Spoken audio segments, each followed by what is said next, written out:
sobre a câmera 1. Ele utilizou a câmera lá de impedimento, que fica posicionada lá no prolongamento da área penal, ou seja, uma distância muito grande, e visualmente, por uma questão de ângulo, quando a gente observa aquela câmera, a impressão que a gente olha numa câmera que está posicionada bem à direita, lá na linha da área, é que a posição do Gabriel, pelo ângulo da câmera, é uma posição legal, né? Ele traçou a linha azul, que é da defesa, no pé do Fernandinho, traçou a linha vermelha.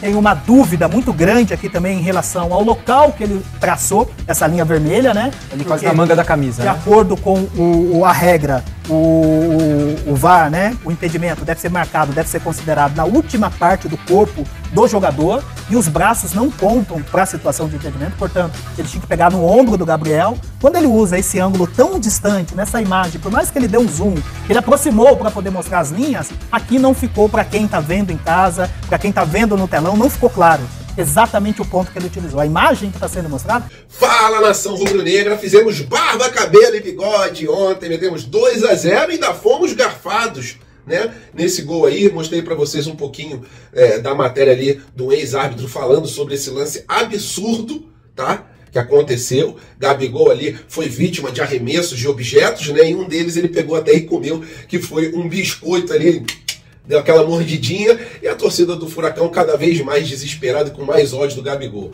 E Gabigol ainda consegue fazer um gol no finalzinho. A gente vai falar também sobre essa bomba, né, que surgiu, que é o interesse do Flamengo no Sérgio Ramos, e em breve o Flamengo vai fazer uma proposta oficial para a staff dele e para o jogador. E falando sobre o Arrascaeta, infelizmente ele pensa assim em deixar o time do Flamengo após o Al Nassr conversar com ele e sinalizar em torno de 5 milhões de reais de salários mensais, mas o amor dele pelo Rio de Janeiro, pelo Flamengo, a adaptação dele, da esposa dele aqui, contam muito para ele ficar. E falando sobre o Pulgar, né, infelizmente ele sentiu a posterior, e hoje ele vai ser reavaliado para saber se tem condições de continuar a temporada tranquilamente nessas próximas partidas. Essas e outras vocês encontram agora aqui na sua Flagelo TV, e é lógico, vamos para as notícias, né, que é o que interessa. Incrível! Incrível! Nada é impossível! Isso aqui é Flamengo! E nação, falando agora sobre mercado da bola. Uma notícia que preocupa muito os nossos corações é esse interesse do Al Nassr pelo Arrascaeta. E o Al Nassr oferecendo um valor astronômico de salário, em torno ali de 5 milhões de reais para contratar o nosso meia. O Globo fez até uma matéria interessante sobre isso, vou já falar com vocês, mas a outra situação do Sérgio Ramos. Um jogador que pegou toda a torcida do Flamengo de surpresa. Segundo o jornalista argentino Fernando Ziz, da The Sports, o Flamengo já conversou 3 vezes com o Sérgio Ramos e agora pretende fazer ali, já comunicou que vai fazer uma proposta oficial para a staff do jogador e também para o jogador. E é um jogador que, por enquanto, está sem clube, né? Tem interesse do mundo árabe nele, tem interesse também de outros clubes, mas o Flamengo é um clube que surge ali com possibilidade de pagar um salário legal para o Sérgio Ramos. Sérgio Ramos que já está milionário, mas agora sem clube, depois de ter saído pelo PSG, o Flamengo mira a contratação dele, segundo esse jornalista, para poder suprir algumas deficiências que a gente tem na defesa. E esse contrato seria até o final do ano, para ele poder jogar a Libertadores e também o Campeonato Brasileiro, até o finalzinho aí, e depois o Flamengo decidiria, e o Sérgio Ramos também, se ele continuaria para a temporada seguinte. A verdade é que é um jogador que marca presença, um jogador de nome, é um jogador que chegaria no time do Flamengo para disputar a posição com o Davi Luiz, com o Fabrício Bruno, com o Léo Pereira, mas é um cara ali de impacto. Seria uma contratação assim bombástica para o elenco rubro-negro. E falando sobre a Arrascaeta, o Al Nassr está oferecendo ali para ele em torno de 5 milhões de reais por mês. A multa dele no time do Flamengo, saiu uma matéria no Globo, que corresponde ali a 50 milhões de euros, mais ou menos 270 milhões de reais. E segundo a matéria, ele sim está mexido, está ali com uma dúvida se aceita a proposta, se não aceita, porque o valor que o Al Nassr vai pagar para o Flamengo, segundo a matéria, se aproxima da multa. Então eu acredito que gira ali em torno de 230 milhões de reais, 220 milhões de reais. Um valor bem grande para qualquer time brasileiro, inclusive o Flamengo. Aí fica nessa situação. Ele está bem adaptado ao Rio de Janeiro. A esposa dele acabou de abrir uma confeitaria. É um jogador que tem identificação com a torcida do Flamengo. É um ídolo aqui, Mas se chegar uma proposta realmente de 230 milhões de reais, mais ou menos, para o Flamengo, lembrando que o valor da multa dele é de 270 milhões, e ele aceitando, aí fica complicada a situação. Vamos ver o que o Arrascaeta vai decidir, mas é um jogador que, se sair do time do Flamengo, vai fazer muita falta, não só para a nação rubro-negra, quanto para a comissão técnica também. Agora vamos falar sobre a partida de ontem, né? Que até biscoito arremessado pela torcida do Atlético Paranaense, o Gabigol comeu. É uma história bem engraçada, né? Quando tem Flamengo versus Atlético Paranaense, o Gabigol joga.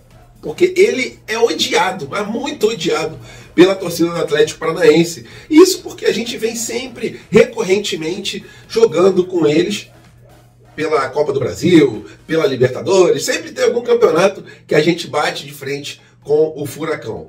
E geralmente a gente faz o Furacão virar uma brisa, como foi ontem, né?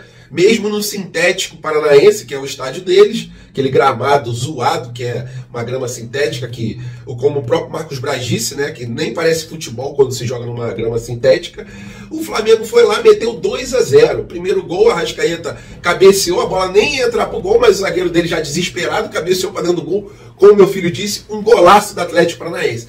1-0 pra gente, já tinha falado pra vocês no vídeo de ontem, se a gente fizesse um gol, a gente ficaria numa situação muito confortável, porque eles teriam que fazer ali 2 gols, né, para pelo menos levar para os pênaltis. E aí no segundo tempo veio um lance assim assustador, porque todo mundo viu que o Gabigol estava antes da linha de impedimento. E aí o árbitro de vídeo, ele me coloca a linha nessa posição aqui, ó, na manga. Na manga. Aonde que se bota a linha na manga se o braço não pode fazer gol? O braço não conta, irmão. Tinha que botar no ombro. E se botasse a linha de impedimento no ombro, daria para ver que o Gabigol não estava impedido. Por isso o desespero dele dentro de campo e o desespero da torcida do Flamengo também, porque ele fez um golaço, driblou o goleiro, foi pra galera, né? A galera não muito satisfeita com ele, mas ele foi pra galera, irmão. A galera que tinha que ir lá no estádio, ou atura ou surta. Mas aí, que bom que no final do jogo o Gabigol conseguiu dominar a bola e fazer um gol ali, porque ele estava merecendo, né? É a cara dele fazer gol contra o Atlético Paranaense. Fechamos o caixão no final do jogo, 2-0 o time do Flamengo, já tínhamos ganho por 2-1 aqui no Maracanã, e agora a gente vai enfrentar o Grêmio, quase que a gente pega o Bahia, né? Foram para os pênaltis, Bahia e Grêmio, e aí o Grêmio acabou passando. Então, o Renato Portaluppi, que já teve pesadelo com a gente há um tempo atrás, sendo técnico do Grêmio, né, jogando com a gente naquela vez ali, naquela oportunidade na Libertadores, e a gente fez barba, cabelo e bigode. Dessa vez, será que ele está com medo de pegar o Flamengo de novo? Porque o Flamengo está embalando nessa temporada de 2023, e se eu fosse ele, teria medo sim de enfrentar o Flamengo, mas a gente sabe que futebol só se decide dentro das 4 linhas, e após o apito do árbitro, que a gente sabe o resultado. Então, vamos entrar com muita seriedade para jogar contra o Grêmio.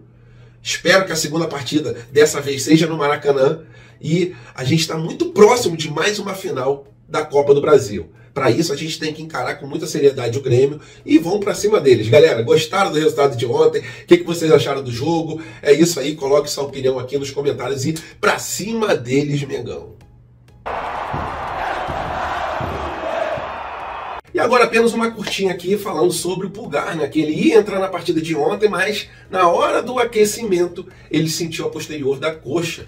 E aí ele foi tirado dessa partida contra o Atlético Paranaense e hoje, nesse momento, ou daqui a pouco, ele vai ser reavaliado para poder o DM do Flamengo saber se ele tem condições ou não de jogar a próxima partida pelo Campeonato Brasileiro. Mas é um jogador que sim, faz muita falta no elenco do Flamengo, tem se encaixado muito bem nesse time e com certeza ainda vai dar muitas alegrias para a torcida do Flamengo. Quando a gente tiver alguma atualização por nota oficial pelo Departamento Médico do Flamengo, a gente traz para vocês. Mas a gente fica naquela expectativa de ter sido somente um susto, né?